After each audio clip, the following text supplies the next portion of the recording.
Okay, let's dive into this. Because, if you're a beginner learning English, or honestly, literally any language, there's this very specific, incredibly frustrating hurdle you hit early on. It's that massive wall between understanding what you hear and actually being able to speak it out loud, right?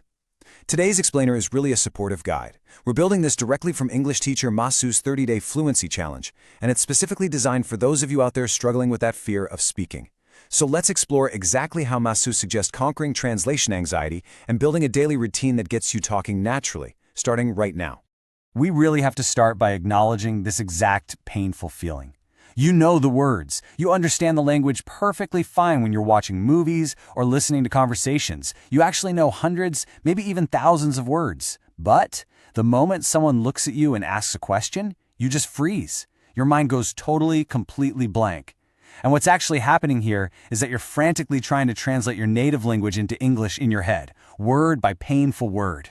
The gears jam up, the panic sets in, and the words, they just refuse to come out. And this brilliantly illustrates exactly what that internal panic actually sounds like. Sometimes I feel shy, sometimes I forget words, sometimes I think too much about grammar, and I just stop talking. This is a quote from Fizu, a learner participating in Masu's 30-day challenge, and she just perfectly captures the emotional struggle of the beginner. Listen, it is not a lack of intelligence, it's not a lack of vocabulary, it's that sudden wave of shyness, the mental block of forgotten words, and that incredibly heavy burden of overthinking grammar rules. If you've ever just stopped talking mid-sentence because you were absolutely terrified of using the wrong verb tense, I really want you to take Fizu's words to heart and realize you are absolutely not alone here. This is a universal step in the learning process. Section 1. Perfection is not the goal. Reframing mistakes. So the crucial point is, to break through this barrier, we need a complete mindset shift. Before we even talk about specific techniques, we have to gently dismantle that fear of looking foolish. We have to look at the difference between these two mindsets. The beginner mindset tells you that mistakes are embarrassing, right? That every single error is a sign of failure, and that you really shouldn't speak until your sentence is perfectly constructed in your head. But Masu really emphasizes the fluency mindset. Mistakes are your teachers. Literally, if you aren't making mistakes, you simply aren't practicing enough. Fluency does not mean speaking perfectly. It means speaking comfortably and communicating your ideas. Look, even native English speakers make grammar mistakes every single day. The goal here is connection, not perfection. Section 2. The magic of shadowing. Bridging the gap. Now, what's really interesting about this technique is how simple, yet totally transformative it is. Now that we've taken the pressure off a bit, how do we actually bypass that slow, anxiety-inducing habit of translating in our heads? We use this powerful tool from the source material to bridge the gap between knowing words and actually speaking them. It's called shadowing. Basically, shadowing means you listen to an English sentence and you repeat it out loud immediately. You don't pause to translate it into your native language. You don't analyze the grammar. You just become an echo. By doing this over and over, you slowly train your brain to bypass your native language entirely. You start to link the thought directly to the English sound, training your mind to just think in English automatically. It's a real game changer. Let's break down the actual practical steps of shadowing so you can start doing this today. Step 1. Listen actively. You want to pay close attention to the rhythm and the pronunciation, not just the isolated words. Step 2. Repeat immediately. Speak it out loud. Seriously, don't just whisper it or think it. Your mouth muscles literally need the physical practice of forming the sounds. And step 3. Don't worry about grammar. Focus heavily on communication first. Look, if you say I wake up instead of I woke up, the person still knows what time you got out of bed. You communicated the idea, and honestly, that is a massive victory. Section 3. Real-life practice scenarios. Practice without panic. Let's move to our next idea and see how this builds into real life. Once you get comfortable echoing sentences, you can apply them to an actual conversational flow.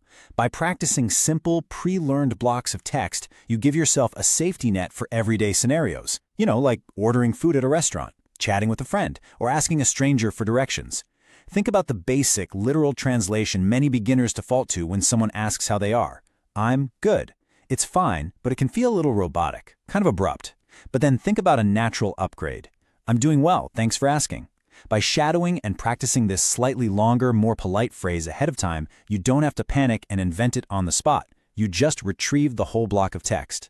This naturally upgrades your speaking from rigid translations to warm, friendly, fluent English. Building on that momentum, let's look at some key vocabulary from the source material that defines this whole journey. The first word is confident. Confident means believing in yourself and, crucially, not being afraid to speak. In Masuza's session, we see Fizzy's confidence grow in real time. But notice this, her confidence didn't come from suddenly acquiring perfect grammar, no way. Her confidence grew simply through the act of repetition. Speaking out loud, surviving the mistakes, and realizing that it's actually okay is what builds true confidence. Next up is the word fluent. Let's look really closely at how the source defines this one. Fluent means speaking easily and smoothly. Notice what it doesn't say? It does not say speaking without a single error. Fluency is a physical and mental comfort with the language. It's the smoothness that comes from daily practice. When you lower the pressure on yourself to be perfect, you actually speak more smoothly, which ironically enough makes you more fluent. And the final word to help reframe our mindset is challenge. A challenge is something difficult, yes, for sure, but more importantly, it's exciting.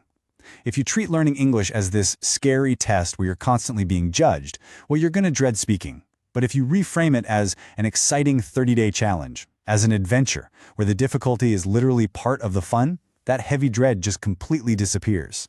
Section 4. 5 Tips for Fluency. The Daily Prescription. To wrap things up, here is Masu's daily roadmap. Think of this as your prescription to maintain momentum and build unstoppable speaking habits. Number 1, speak daily. Even if it's just for 5 minutes talking to yourself alone in your room, get those reps in.